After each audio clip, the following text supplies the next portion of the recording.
Hey everybody, this is Tim Charron, and welcome to my brand new podcast called the Charron Zone. Blah, blah, blah, blah, blah. Hey, welcome everybody to the Charron Zone. I am here with... Your biggest fan.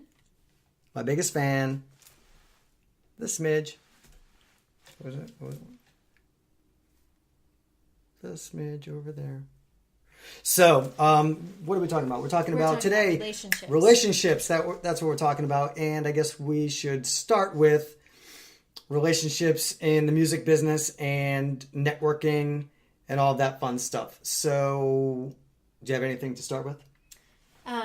Definitely building relationships, especially in the music business. A lot of people tend to meet someone that's maybe higher than they are, and they throw their CD in that person's face or start talking about all the things they want and kind of become very needy. Do you want to mention any names? No, I'm going to just, I'm going to be friendly. Politically correct? Yeah.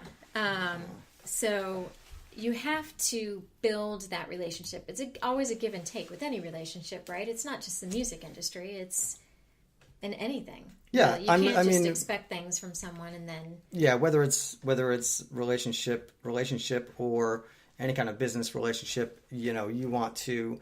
look, we're live too. Oh, you want to definitely have patience. I interviewed Luis Espiat the other day, the bass player for Trace Adkins, on the podcast. So you guys, if you're watching or listening to the podcast, you might have heard that one. And his word that he just kept saying over and over was have patience. Mm-hmm. If you're going to move to Nashville or LA or New York or wherever, is to just have patience. And so I gave him the analogy, when you first meet someone, the last thing you want to do is throw your CD at them. This is really for most any business, but definitely in the music business, because number one, people are very wary of people that are over aggressive and not patient, and it'll give you a bad reputation. And that's the worst thing that you can do, especially in a town like Nashville, because it is tiny and everybody knows each other, and people will literally call you. People have called me and said, Tim, you know that guy that you've been hanging out with or that you've been writing with or whatever? Run away. Run away. Don't hang out with him anymore. Yeah, literally. So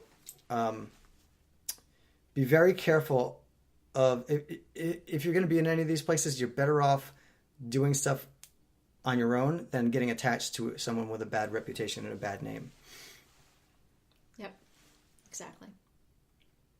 So you have to build that relationship, build it. Like if you want to be friends with that person, then be a friend. And, sometimes you have something to offer that person. It doesn't have to be something in music either. To go out to dinner, I don't know, do something. It shouldn't always be, hey, what can you do for me? And again, like you said, it's not just the music business. That's in everything. Right. Like Rich Redman from Jason Aldean. I've known him for like 12 years. And we used to just... he and I would go to the movies, and then all of us would go out with his now ex-wife. We would all just go out to the movies or go to dinner or something, and never did I really ask him for anything. And then we started, recording together because, I hired them. Right. And because he was my friend, they gave me a great deal, but I never asked him like, hey, can you hook me up with this producer? Hey, can you do this? Hey, can you do this for me? Because number one, I didn't feel like I was ready to be that bold as to ask something so big, because I didn't want to ruin the relationship. I wanted to be friends because we liked them. And that's the thing with Nashville, especially. I don't know so much about LA. I'm imagining that it's the same. But when you first move there, you kind of have to, like Louis said, be persistent but patient. Yes, very patient. You can't just go full head on and start and literally attacking people. Give your CD to people because when you first meet them. I'm going to tell a little story, which is a great trick/tip that I use, but I'm going to turn off Facebook Live, so you have to go to YouTube or iTunes to make sure you get this amazing story about how to succeed in the music business. Bye, Facebook. So this is what I do. And I mean, I do it to just kind of network without networking. Here's a deal. Go support people. Yes. Here's another deal. Important, very important. Go support people that you like.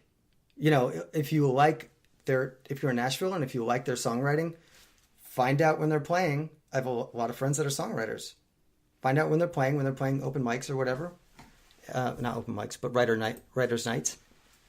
Go, hang out, sit in the audience, wave to them, support them, and go home. You know, and if you do that, then these people... The thing about Nashville, which is really, really cool, is that you'll have, you know, these big rock stars that are playing on tour with, you know, whoever, Garth Brooks and Jason Aldean and all this stuff. And on a Tuesday night, they're playing at, you know, these little venues, backing up their friends, you know what I mean?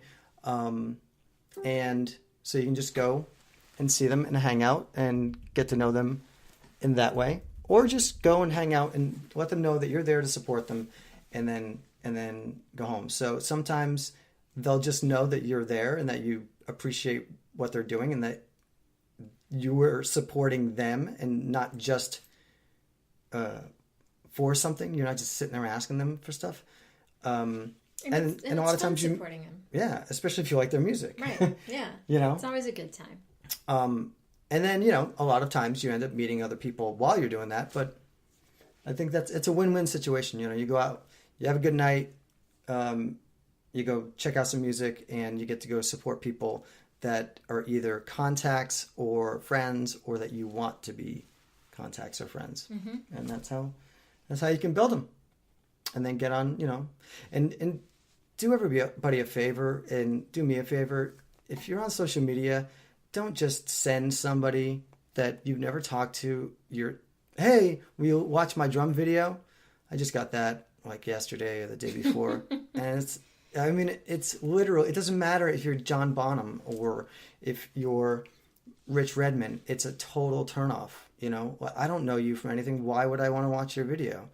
It just shows that you're a rookie. So if you don't want to look like a rookie or be a rookie, then don't, you know, have patience and be nice to people and develop your craft first, right? Yeah, definitely develop your craft. And then, you know, when people see you, they're going to be impressed. But if you're having to throw everything in their face, then they probably weren't interested in the first place.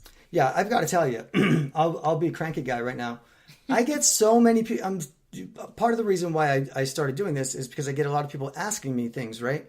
And how I do things. But what I really mean to say is 90% of those people are literally just asking me for stuff.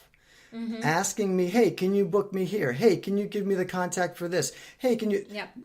Not one time, does maybe one or two times, but the rule usually is these people don't say, hey, man, I love your music. Been following you.